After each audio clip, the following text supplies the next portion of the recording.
જય સ્વામિનારાયણ વિદ્યાર્થીઓ, કેમ છો બધા? વાવણી થઈ ગઈ હશે. ચલો આપણે કાલનો ન્યુમેરિકલ જે અધૂરો છે એની વાત કરીએ, જેમાં આપણે સમીકરણો ઉકેલવાના છે. તમને જો 10માની રીત પ્રમાણે સમીકરણો ઉકેલવાની જો સારી પ્રેક્ટિસ હોય તો આ પ્રકારના દાખલાઓ છે ખૂબ સરળ બને છે. અહીંયા મેં જે બે માર્ગ લીધા, ABCA નો માર્ગ અને ACDA નો માર્ગ, બંને માર્ગ ઉપરથી આપણને સમીકરણ મળ્યા. આમાં કઈ ભૂલ હતી, એ ભૂલમાં આપણે સુધારો કર્યો એટલે -+7i1 મળ્યું, સમીકરણ 2 મળ્યું. 2 માંથી સમીકરણ બાદ કરવાથી આપણને i1 ની કિંમત મળી.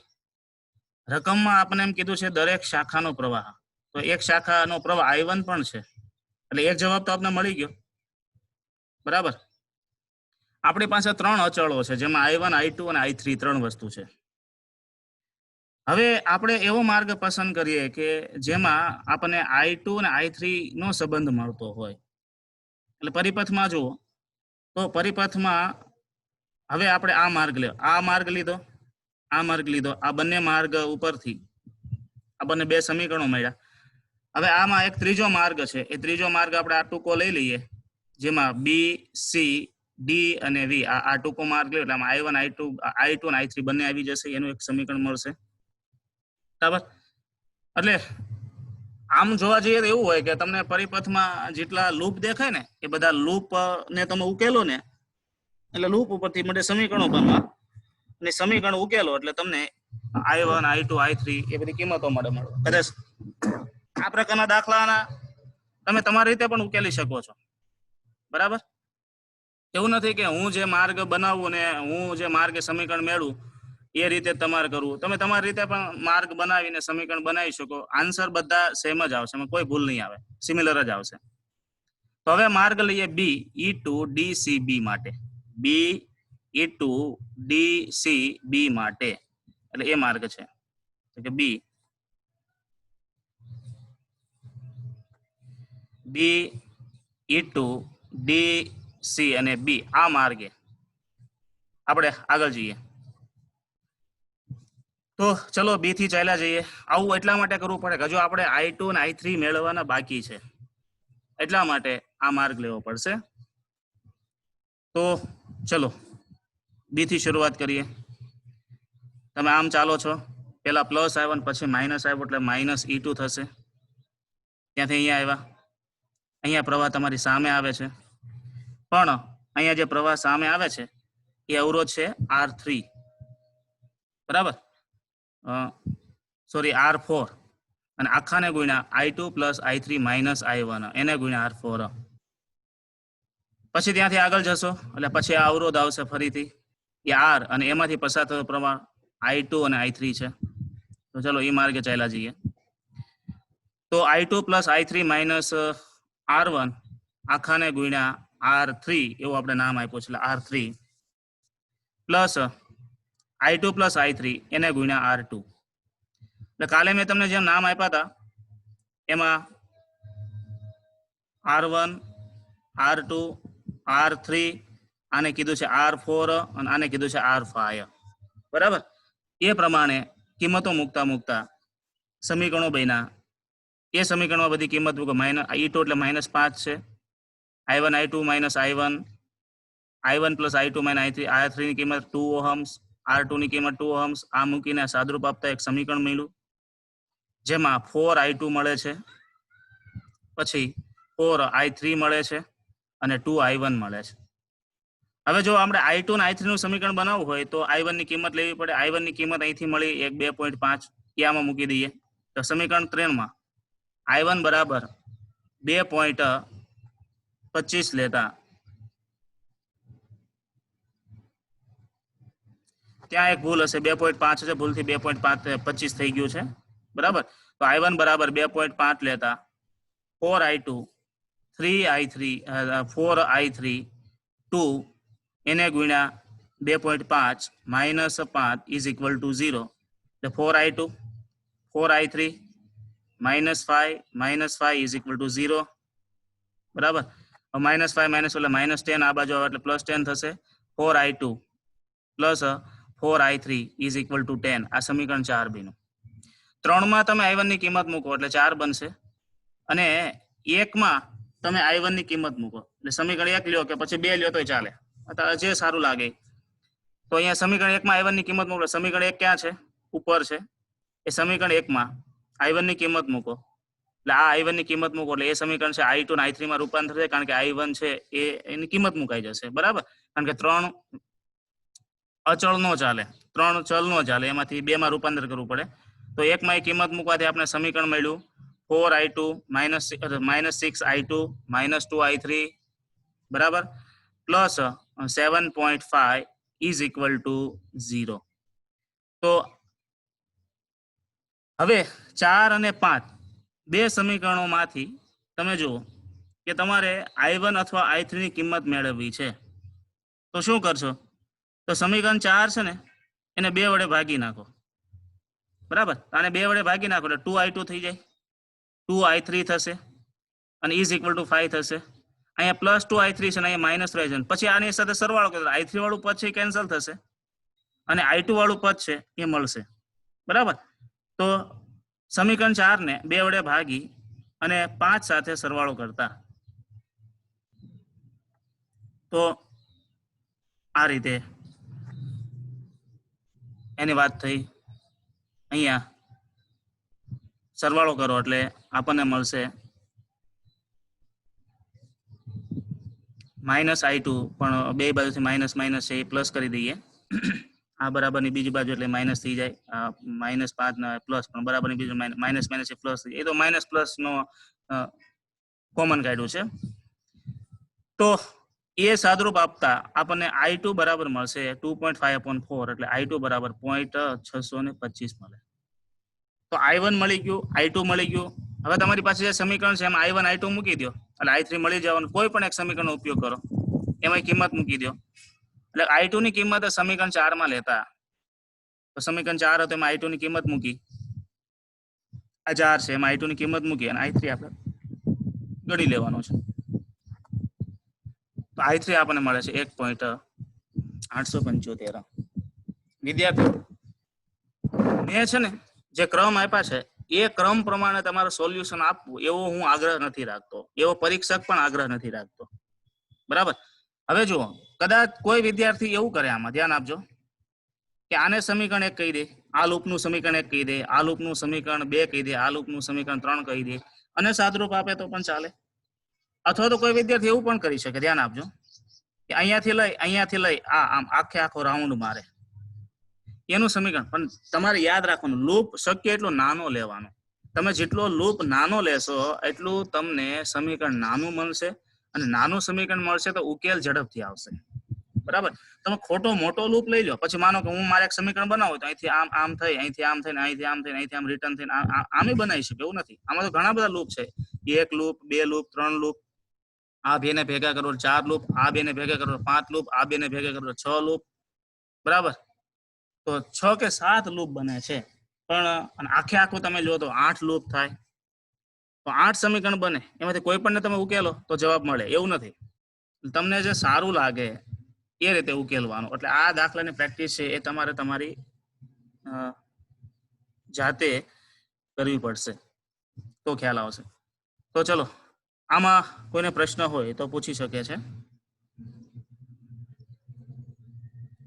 આમાં કોઈને પ્રશ્ન હોય, કોઈ સ્ટેપ ના સમજાણું હોય તો હેન્ડ રાઇઝ કરે. સમીકરણો બનાવવા એ તમારી ઉપર છે, સમીકરણ ઉકેલવા એ પણ તમારી ઉપર છે. સમીકરણ બનાવીને ઉકેલો એટલે જવાબ તો મળવાનો જ છે. અને 10મા ધોરણની અંદર તમારે x અને y ના સમીકરણો ઘણા બધા બનાવીને ઉકેલેલા પણ છે.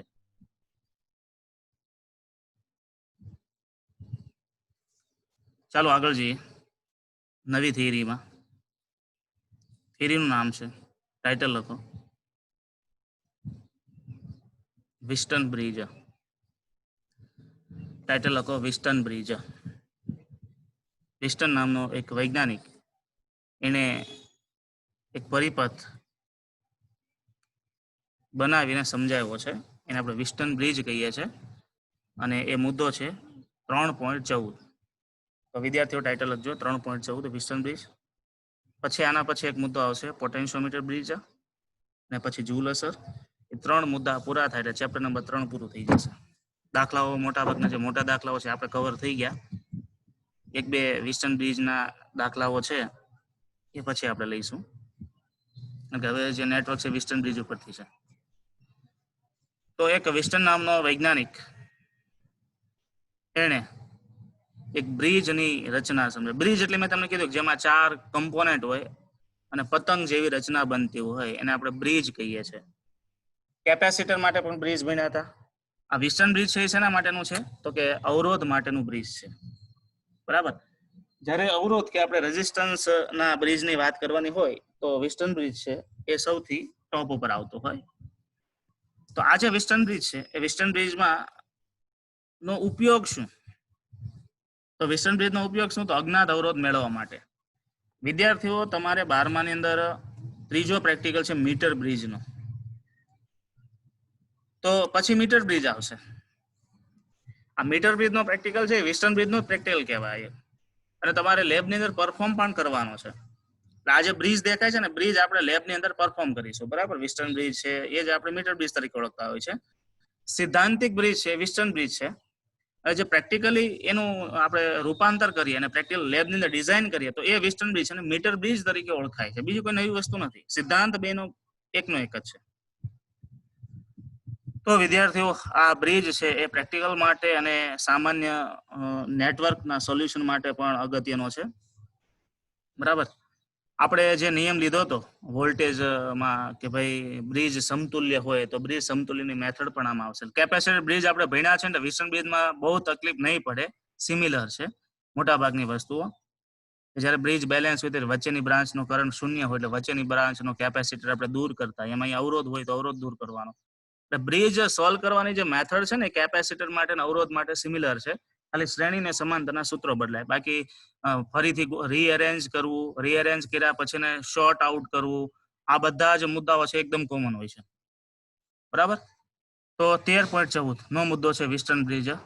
આઈએમપી તો ગણાય, કારણ કે પ્રેક્ટિકલ માટે અને ખાસ એમસીક્યુ માટે પણ એની જરૂર પડે. કોઈ પણ અટપટું નેટવર્ક હોય તો એને તમે સોલ્વ કરો તો વિસ્ટન બ્રિજ બનતો હોય. કાલે કાનાણી આકાશભાઈ એક મેસેજ કર્યો તો ફોટો પાડીને બ્રિજનો, એ કાનાણી વિસ્ટન બ્રિજ હતો. એ વિસ્ટન બ્રિજ હતો એટલે મેં તને પેન્ડિંગ રખાવ્યો છે. એમસીક્યુ છે ને એને તું રીઅરેન્જ કરીને એટલે વિસ્ટન બ્રિજ બનશે, બરાબર. એટલે વિસ્ટન બ્રિજ આજે ભણ્યા પછી હવે તને ખ્યાલ આવશે કે એને કઈ રીતે સોર્ટ આઉટ કરવું. એમ તમને સાહિત્ય સોલ્વ કરતા હોય વિદ્યાર્થીઓને અલગ અલગ પ્રકારનો બ્રિજ કે અલગ પ્રકારનું નેટવર્ક હોય, નવું નેટવર્ક હોય તો મને વોટ્સએપ થી ફોટો પાડીને મોકલવો. તમે સોલ્વ કરીને મોકલો તો ભલે ને તમને સોલ્યુશન નથી ખ્યાલ આવતો તો પણ મોકલો. તો શું છે મારે એ ટાઈપનો કોઈ સંદર્ભ તમને આપવો હોય તો આપવા થાય. બાકી હું તો પ્રેક્ટિસ માટે પછી ઘણા બધા બ્રિજ આપવાનો જ છું. તારે ક્લાસ છે બેટા?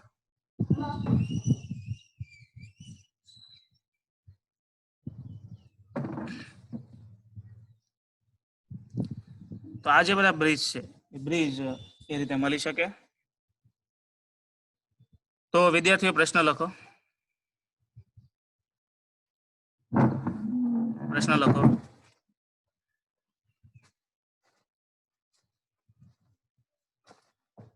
વિસ્ટન બ્રિજ એટલે શું? વિસ્ટન બ્રિજ એટલે શું? Question mark.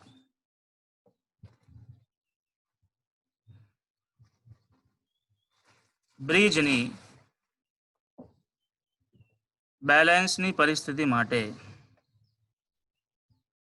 અજ્ઞાત અવરોધનું સૂત્ર મેળવો. બ્રિજની બેલેન્સની પરિસ્થિતિ માટે અજ્ઞાત અવરોધનું સૂત્ર મેળવો. ઇયરફોન લાવી છો? તારો અવાજ આવશે ને? હું તને ઇયરફોન આપી દઉં.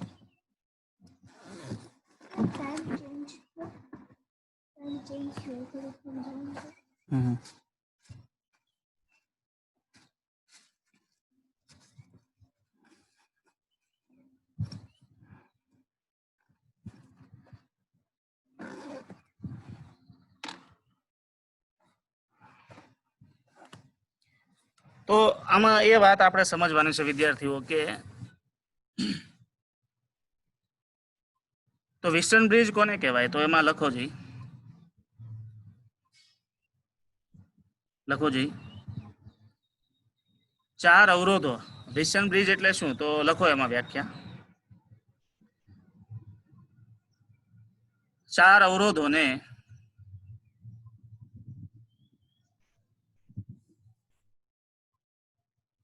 નેટવર્કમાં એવી રીતે ગોઠવણી,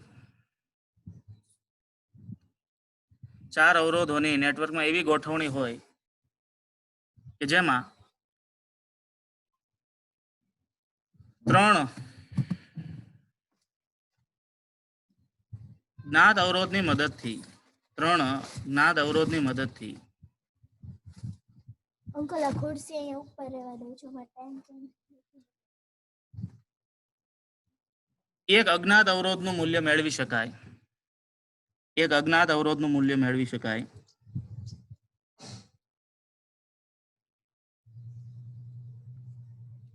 એવા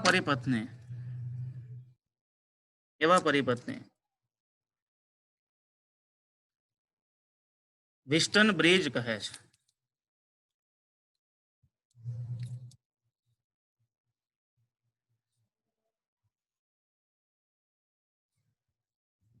વેસ્ટર્ન બ્રિજ પરિપથ નીચેની આકૃતિમાં દર્શાવ્યો છે. વિદ્યાર્થીઓ બધા આકૃતિ દોરો, ચલો, અગર ખ્યાલ નહીં આવે આકૃતિ દોરો. અત્યારે આ બ્રિજ પરિપથની જે આપણે આકૃતિ દોરીએ છીએ એ આકૃતિ બેલેન્સ બ્રિજની છે, એ મગજમાં રાખવાનું. બેલેન્સ બ્રિજની આકૃતિ છે, એટલે બ્રિજ છે ઓલરેડી બેલેન્સમાં છે, બરાબર, અને એની આ ફિગર છે.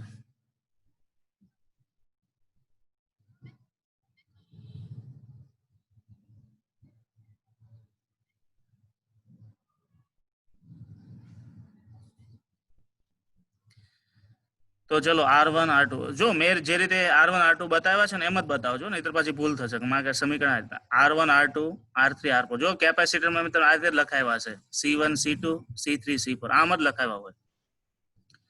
પછી આડી લાઈનના જે બિંદુઓ છે, આડી લાઈનના બિંદુઓ એને A અને B બિંદુઓ કહેવાય.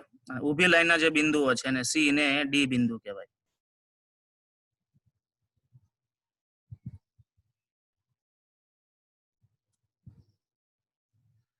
આડી લાઈનના બિંદુઓ છે કયા છે? A અને B બિંદુ. ઊભી લાઈનના બિંદુઓ છે કયા છે? C ને D બિંદુ.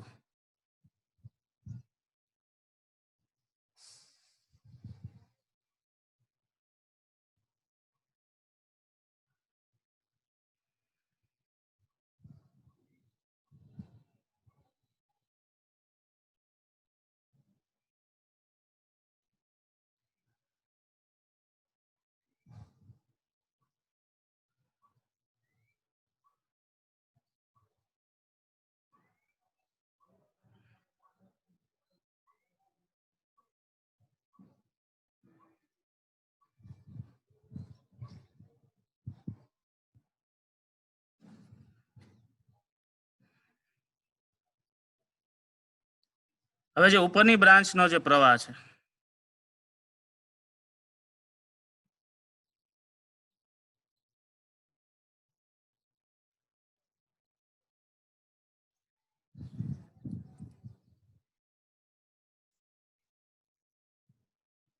પ્રવાહ બતાવવામાં છે ને વિદ્યાર્થી થોડી ભૂલ કરી છે. ઉપરની જે બ્રાન્ચ છે એનો પ્રવાહ એ સળંગ I1 જ છે, અહીંથી આમ સુધી I1. કારણ કે બ્રિજ બેલેન્સમાં હોય તો C થી D બિંદુ સુધી કોઈ પ્રવાહ વહન ન થાય. અને બ્રિજનો બેલેન્સ પોઈન્ટ કોને કહેવાય? તો અહીંયા વોલ્ટેજ ડિવાઈડરનું તમે સૂત્ર મૂકો. આપણે વોલ્ટેજ ડિવાઈડરનું આગળ સૂત્ર મૂક્યું હતું, એમાં VC માપો અને VD માપો, એટલે C બિંદુ પાસેના વોલ્ટેજ અને D બિંદુ પાસેના વોલ્ટેજ બે ઇક્વલ થાય. એટલે C ને D બિંદુ પાસેના વોલ્ટેજ ઇક્વલ હોય ને એટલે કરંટ છે C થી D પાસે ન આવે ને D થી C પાસે ન જાય. એટલે C થી D વચ્ચેનો કરંટ છે કેવો હોય? 0 હોય. કરંટ 0 હોય એટલે અહીંયાથી કરંટ જે I1 છે એ R1 માંથી પસાર થાય, એનોય કરંટ I1 છે R2 માંથી પસાર થાય. એટલે અહીંયા I1 છે ને અહીંયા I1 જ છે, આ I2 છે ને કાઢી નાખો. એટલે હું તમને કહું છું એ પ્રમાણે R1 અને R2 નો પ્રવાહ I1 થાય. ઝેરોક્સ મેટર સુધારો કરી દેવાનો. પછી જે બીજી બ્રાન્ચ છે, નીચેની બ્રાન્ચ, એમાંથી પસાર થતો પ્રવાહ એ I2 છે, અને આ પ્રવાહ પણ I2 છે, એટલે I4 નો આવે. એટલે R1 R2 માંથી પસાર થતો પ્રવાહ એ I1 છે અને R3 R4 માંથી પસાર થતો પ્રવાહ એ I2 છે.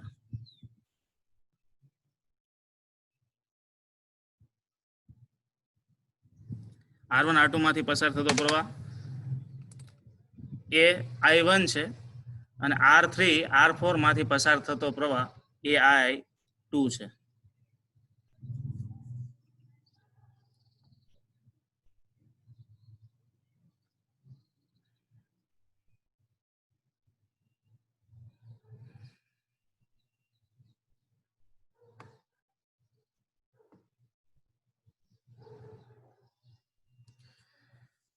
તો આકૃતિમાં દર્શાવેલ બ્રિજની ભુજા પર અવરોધ R1 R2 R3 અને R4 જોડેલા છે. આકૃતિનું વર્ણન. આ બ્રિજની ભુજા પર અવરોધ આ રીતે જોડેલા છે. હવે એમાં R2 અવરોધ છે ને અજ્ઞાત આપણે ધારી લીધો છે. ધારો કે R2 અવરોધ છે અજ્ઞાત છે એટલે અહીંયા જોવાનું. અને અજ્ઞાત અવરોધ છે એનું નામ આપણે RX આપ્યું, અનનોન. પ્રેક્ટિકલમાં પણ એને આપણે અનનોન કહીશું. માનો કે R1 R3 R4 આ ત્રણ અવરોધની વેલ્યુ આપણે જાણીએ છીએ અને આની વેલ્યુ આપણે મેળવવી છે. બરાબર. જો અજ્ઞાત અવરોધ મેળવવા અજ્ઞાત અવરોધનું મૂલ્ય મેળવવા માટેની બે પદ્ધતિ છે. એક પદ્ધતિ છે ઓહમનો નિયમ અને બીજી પદ્ધતિ છે વિસ્ટન બ્રિજ. તો વિસ્ટન બ્રિજની મદદથી આપણે જો આનું અવરોધનું મૂલ્ય મેળવવું હોય તો કેવી રીતે મેળવી શકીએ? તો એ માટે હવે આગળના મુદ્દાઓ જુઓ. આકૃતિનું વર્ણનમાં અજ્ઞાત અવરોધ એ શું છે? R2 અજ્ઞાત અવરોધ છે.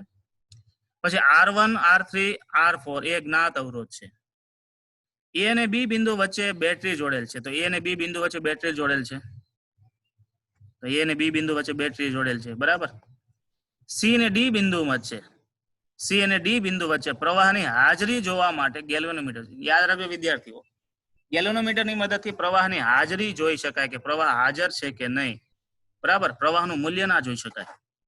તો પ્રવાહની હાજરી જોવા માટે ગેલ્વેનોમીટર જોડેલ છે. પછી પરિપથનો કુલ પ્રવાહ I છે. પરિપથનો કુલ પ્રવાહ I છે અને બધી ભુજા પરના પ્રવાહ આકૃતિમાં દર્શાવ્યા છે. એટલે એમાં અમુક પ્રવાહ વિદ્યાર્થીએ દોરવામાં ભૂલ કરેલ છે. મેં તમને સુધારા એ રીતે બધી ભુજાના પ્રવાહ આપણે દર્શાવ્યા છે. હવે જુઓ, બ્રિજ બેલેન્સમાં હોય તો બેલેન્સમાં જ છે એવું આપણે ધારી લઈએ.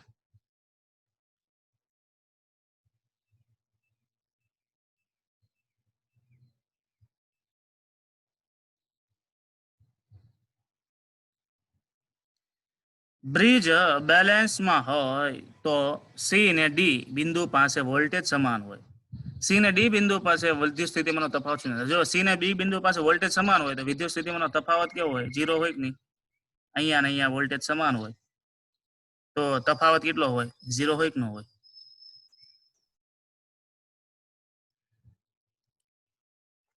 આમ બેલેન્સ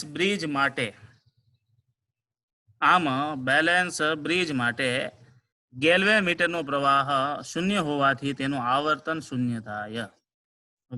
બ્રિજ છે બેલેન્સમાં હોય તો ગેલ્વેનોમીટરનો પ્રવાહ શૂન્ય હોય એટલે આવર્તન શૂન્ય. તમે પ્રેક્ટિકલ કરવા આવશો ને ત્યારે પ્રેક્ટિકલમાં જ્યારે બેલેન્સ બ્રિજ થશે ને ત્યારે આવર્તન શૂન્ય થઈ જાય. આ વસ્તુ એકદમ પ્રેક્ટિકલ છે.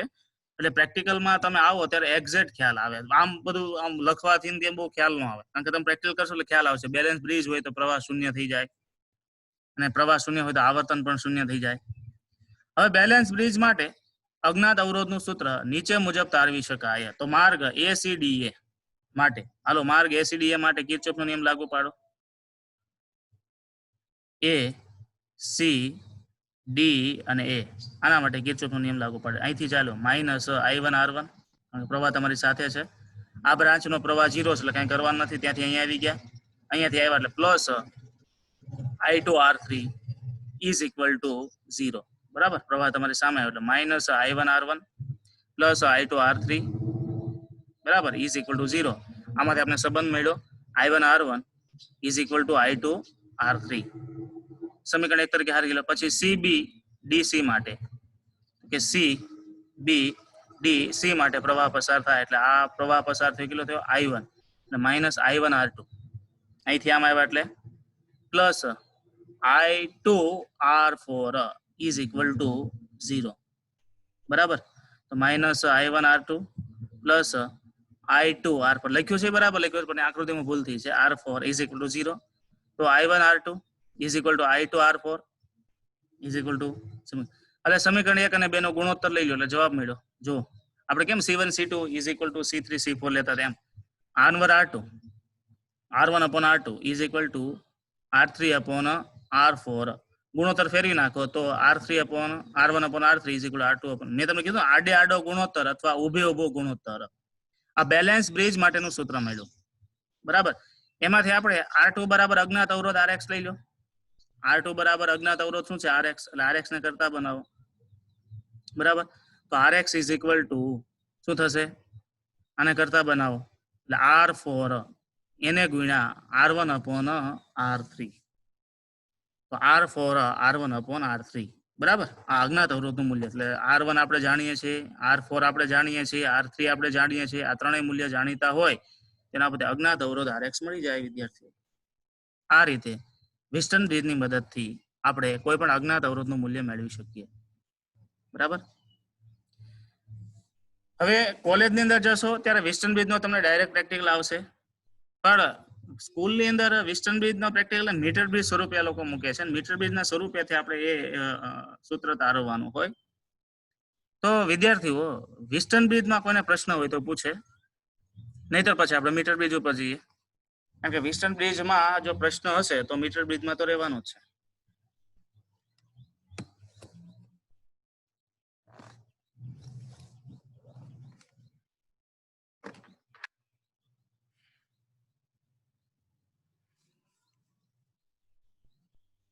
તો ચલો મીટર બ્રિજ એના જેવી જ વસ્તુ છે એને પૂરું કરીએ અને ક્લાસ પૂરો કરીએ.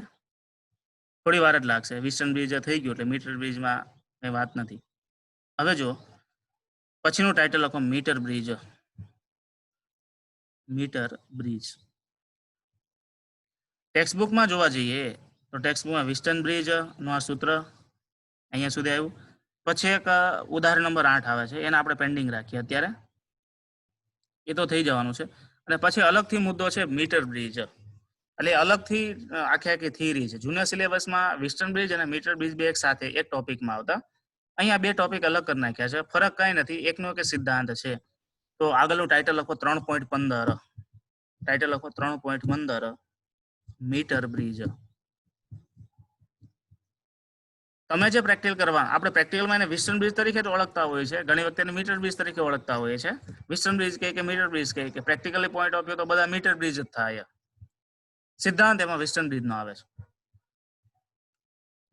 હવે હું તમને વિસ્ટન બ્રિજની જે આકૃતિ હતી ને એમાં થોડોક સુધારો એટલે હું એમાં તમને થોડુંક લોજિક બતાવું છું કે કઈ રીતે મીટર બ્રિજ ડિઝાઇન થાય.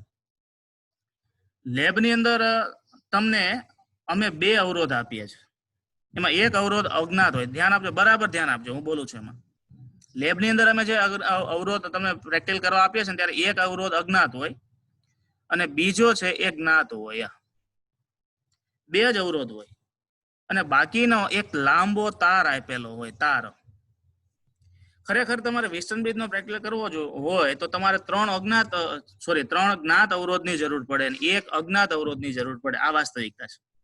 ખરેખર પ્રેક્ટિકલ કરવા માંગતા હોય તો એક જોઈએ અજ્ઞાત અને બે જોઈએ જ્ઞાત.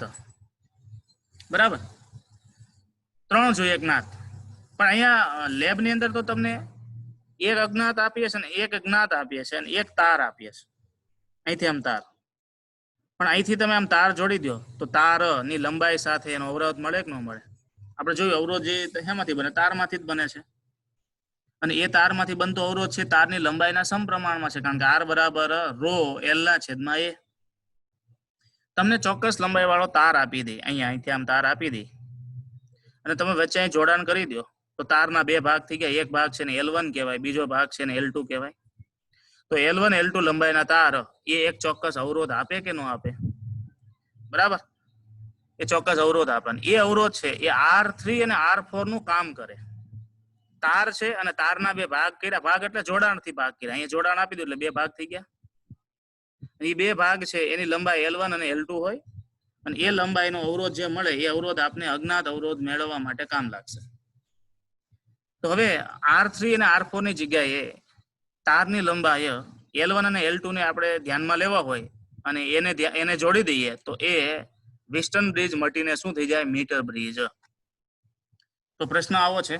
પ્રશ્ન એમને તમે ખાલી જોઈ લો કે યોગ્ય આકૃતિ દોરી, મીટર બ્રિજની રચના સમજાવો, કાર્ય પદ્ધતિ સમજાવી, અજ્ઞાત અવરોધ મેળવવાનું સૂત્ર મેળવો. આ 3 માર્ક્સ માટેનો પ્રશ્ન થાય.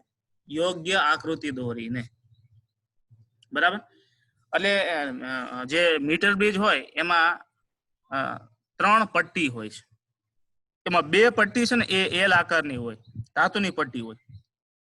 એક લાકડાનું પાટિયું હોય, એ લાકડાના પાટિયા ઉપર આ 2 એલ આકારની પટ્ટી છેડા ઉપર લગાવી હોય, વચ્ચે એક પટ્ટી લગાવી હોય, અને આ બંને પટ્ટી વચ્ચે થોડીક જગ્યા રાખેલી હોય, અને ત્યાં જોડાણ અગ્રો આપ્યા હોય, આપણે જોડાણ કરી શકીએ એવા સ્ક્રૂ આપેલા હોય. પછી આ એલ આકારની જે પટ્ટી છે એના જે બીજા છેડાઓ છે એ 2 છેડા વચ્ચે એક લાંબો 100 સેન્ટીમીટરનો તાર જોડેલો હોય. આ આખી રચના છે ને લાકડાની પટ્ટી ઉપર હોય છે. લાકડાની પટ્ટી ઉપર શું શું ફિક્સ કરેલું છે? તો એ લાકડાની પટ્ટી ઉપર ફિક્સ કરેલું છે એક લાંબી પટ્ટી, 2 એલ આકારની પટ્ટીઓ, અને એલ આકારની પટ્ટીના જે મુક્ત છેડા મળે ત્યાં એક લાંબો એકદમ પતલો તાર મૂકેલો હોય, એ 100 સેન્ટીમીટરની લંબાઈ વાળો હોય. હવે જો વેસ્ટર્ન બ્રિજમાં આપણે ABCD બિંદુ કોને કીધા હતા? તો જો વેસ્ટર્ન બ્રિજમાં આડી લાઈન ઉપરના બિંદુઓ શું થાય? A અને B થતા હતા, અને ઊભી લાઈનના બિંદુઓ શું થતા? C ને D થતા હતા. એમાં અહીંયા આડી લાઈન ઉપરના બિંદુ છે ને A અને C કહેવાય, કારણ કે પ્રેક્ટિકલમાં પણ એને A અને C બિંદુ જ આપણે ઓળખીએ છીએ. આ A અને C બિંદુ છે. અને ઊભી લાઈનના જે બિંદુ છે ને B બિંદુ કહેવાય અને D બિંદુ કહેવાય. હવે આ છે ને બી બિંદુ પાસે એક સ્ક્રૂ હોય, સ્ક્રૂમાંથી તાર જોડી અને ગેલ્વેનોમીટરમાં જતો હોય, અને ગેલ્વેનોમીટરના બીજા છેડે જોકી કળ જોડેલું હોય. જોકી કળ છે ને કે આપણી પેન હોય ને, પેન જેવી દેખાય.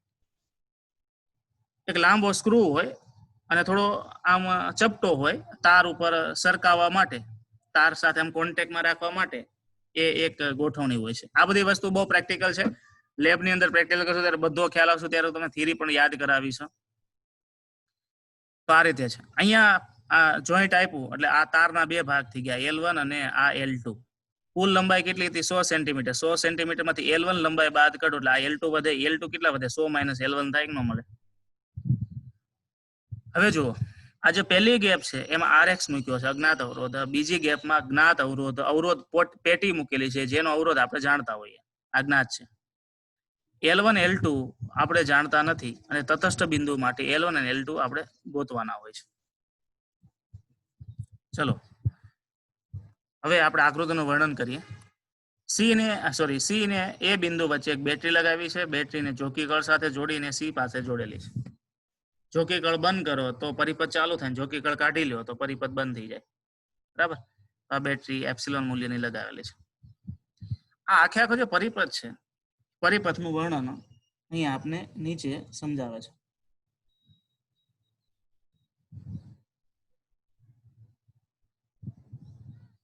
ચલો આકૃતિમાં દર્શાવ્યા મુજબ 1 મીટર એટલે 100 સેન્ટીમીટર લંબાઈનો સુવાહક તાર ને લાકડાની પટ્ટી સાથે જડિત કરી એલ આકારની ધાતુની તકતી સાથે જોડે. એલ આકારની ધાતુની તકતી એટલે આ બંને તકતીઓ છે, એ એલ આકારની ધાતુની તકતી છે. બરાબર. અને મીટર બ્રિજની તમને જો રચના બતાવો, 1 મિનિટ, તમને એક જો શક્ય હોય તો મીટર બ્રિજની તમને પ્રેક્ટિકલ રચના બતાવું.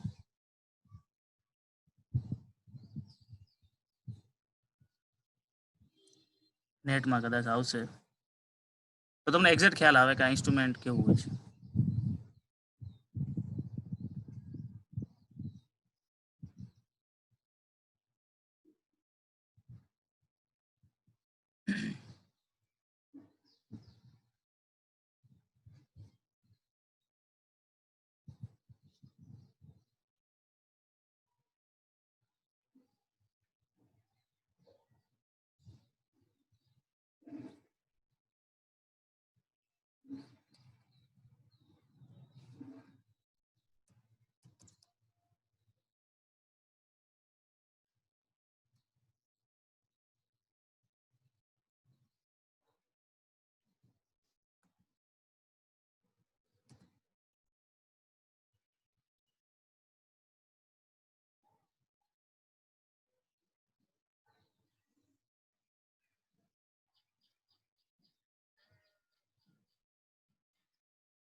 તમને કોઈ પ્રેક્ટિકલ આ રીતે એક મિનિટ ઇમેજ હવે શેર કરું છું.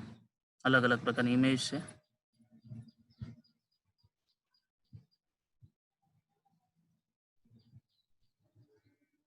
જો આ અલગ અલગ ગોઠવણી છે. એમાં આ રીતે આમાં આમાં આમાં આ જે દેખાય છે ને કમ્પ્લીટ દેખાય છે. આવી રચના હોય છે. લાકડાની પટ્ટી ઉપર હોય. લાકડાની પટ્ટી ઉપર આ રીતે એ લાકડાની તકતી વચ્ચે એક ધાતુનો તાર મૂકેલો હોય, તેમ ગોઠવેલો હોય આ રીતે. અહીંયા એક અવરોધ જોડવાનો, અહીંયા બીજો અવરોધ જોડવાનો, બરાબર. અને અહીંયા જોકી કળ. હવે જોકી કળ સાથેનો તમને ગોઠવણી બતાવું તો અહીંયા છે આ રીતે હોય. આખું એનું જોડાણ છે. પ્રેક્ટિકલી લેબમાં તમે આવશો ત્યારે લેબમાં પણ આ જોડાણ તમને જોવા મળશે. અને આમાં થોડી ઘૂસ દેખાય. જો આને જોકી કળ કહેવાય, આ જોકી કળ છે, બરાબર. એ ગેલોનોમીટરમાં થઈને આવતી હોય ને આ જોકી કળને છેડે એક અગ્ર હોય ને ત્યાં તારને કોન્ટેક્ટમાં રાખવાનું હોય. પછી તમે યુટ્યુબમાં લખજો ને મીટર બ્રિજ એવું યુટ્યુબમાં લખજો એટલે તમને એ પણ જોવા મળશે, બરાબર. ચલો આગળ જઈએ. આપણે આપણા મુદ્દામાં આવીએ. ત્રીજી ધાતુની પટ્ટી વચ્ચે મૂકી બે ગેપ બનાવવામાં આવે છે. એટલે ત્રીજી ધાતુની પટ્ટી અહીંયા મૂકી. બે ઇલાકાની ધાતુની પટ્ટી હતી જ. ત્રીજી ધાતુની પટ્ટી અહીંયા મૂકી એટલે શું થયા? બે ગેપની રચના થઈ ગઈ, બરાબર. પ્રથમ ગેપમાં અજ્ઞાત અવરોધ RX છે. બીજી ગેપમાં જ્ઞાત અવરોધ R છે, બરાબર. A અને C બિંદુ વચ્ચે બેટરી અને જોકી કળ જોડેલી છે. અરે સોરી, ખાલી કળ જોડેલી છે. A અને C બિંદુ વચ્ચે બેટરી અને કળ જોડેલી છે. B અને D બિંદુ વચ્ચે G મીટરની સાથે જોકી કળ જોડેલ છે. હવે જોકી કળ કેવું હોય? કદાચ જો શક્ય હોય ને અને યુટ્યુબમાં સોરી તમને આમાં મળે જોકી કળની ઇમેજ અલગથી મળે તો હું તમને એ બતાવું. જોકી કળ, આ જોકી કળ હવે આ ક્યાંથી લાવ્યા છે? જો કે લેબમાં તો આપણે છે જ.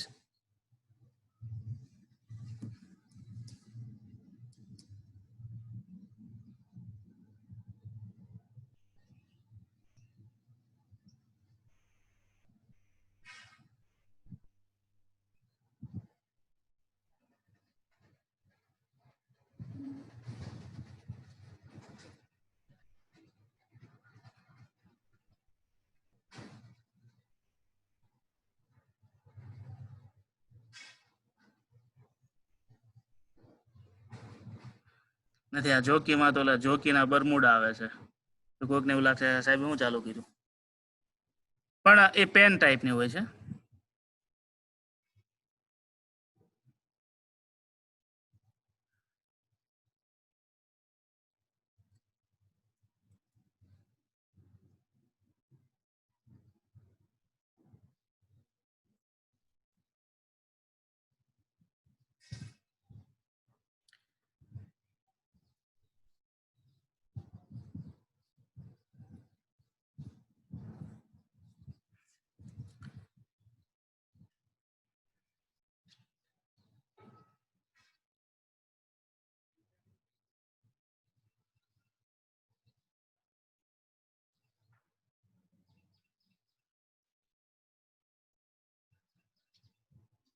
એક જ મિનિટ જો મળે તો બતાવો. જોકી કળ મને ઘણા કન્ફ્યુઝ થશે સાહેબ, જોકી કળ ક્યાંથી લાવ્યા?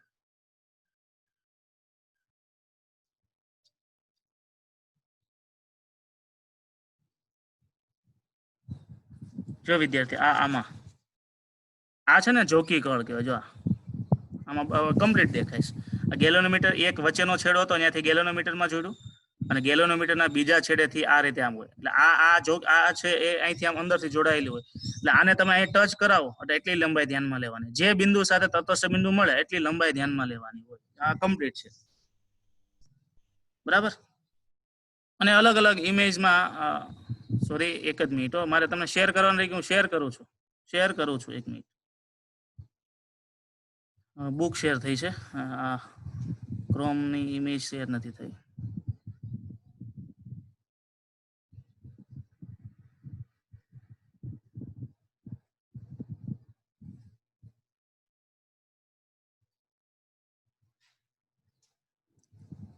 જો હવે જો આ જોકી કળ છે. તો વચ્ચેનું જે પોઈન્ટ હોય આ બી બિંદુમાંથી ગેલોનોમીટરમાં જાય, ગેલોનોમીટરમાંથી આ જોકી કળમાં જાય, જોકી કળ જે જગ્યાએ ટચ કરાવો એટલી લંબાઈ આપણે ધ્યાનમાં લેવાની. બરાબર, તો એ વાત છે. ચલો આગળ જઈએ. ફરીથી આપણા મુદ્દામાં આવો એટલે આપણે આ થિયરી પૂરી કરી દઈએ. 10 મિનિટની વાર છે ત્યાં સુધીમાં. પછી આજે જોક્સ કહેવાની ઈચ્છા હતી.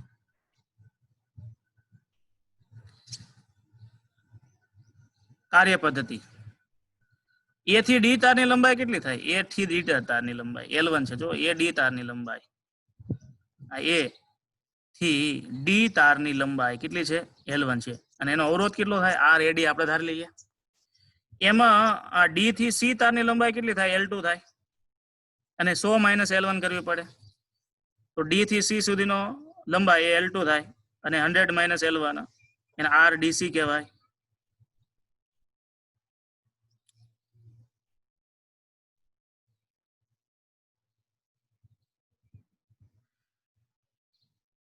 જો તારનું 8 ક્ષેત્રફળ એ અને અવરોધકતા રો હોય તો બીજી ભુજા પરના અવરોધ, જો તારનું 8 ક્ષેત્રફળ એ બરાબર અને અવરોધકતા એ હોય તો બીજી ભુજા પરના અવરોધ, એટલે બીજી ને આ ન આવે, એટલે બીજી એટલે આ નીચેની જે ભુજા છે એનો અવરોધ કેટલો થાય? તો R AD is equal to rho L1 ના છેદમાં એ, આર ડીસી બરાબર રો L2 ના છેદમાં એ. વિસ્ટન બ્રિજનો તટસ્થ બિંદુ બી માટે માનો કે બી બિંદુ છે એ બ્રિજમાં તટસ્થ છે, એટલે અહીંયા ડી આવે, બી ની જગ્યાએ ડી. માનો કે ડી બિંદુ છે તટસ્થ બિંદુ છે, અહીંયા તટસ્થ મળે. ખરેખર પ્રેક્ટિકલ કરવા જાવ ને તમે જોકી કળ અહીંયા અડાડો ને તો એક બાજુ આવર્તન મળે, અહીંયા અડાડો ને તો બીજી બાજુ આવર્તન મળે.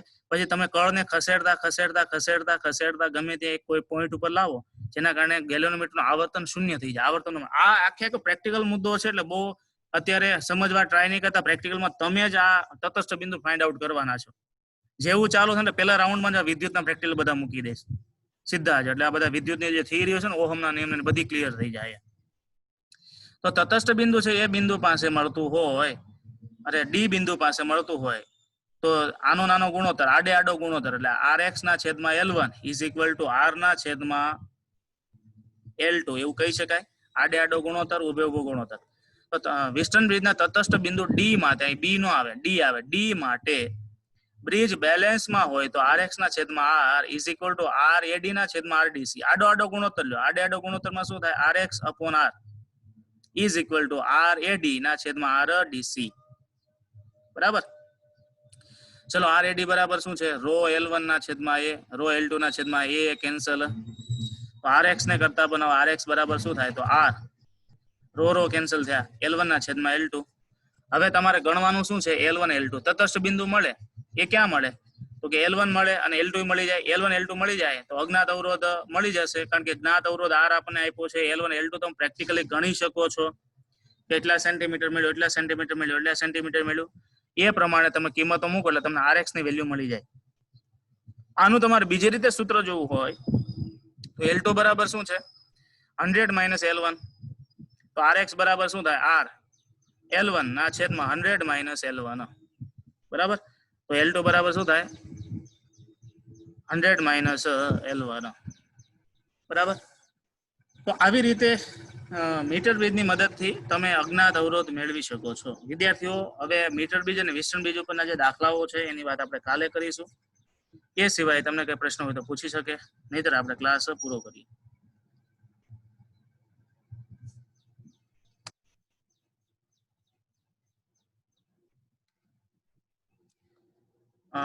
વાઘેલા વિવેકભાઈ બોલો.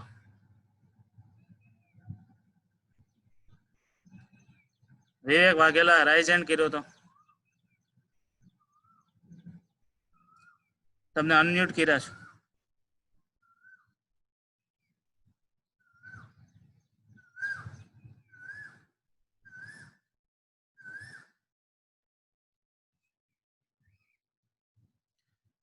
ચલો અહીંયા આપણે પૂરું કરીએ.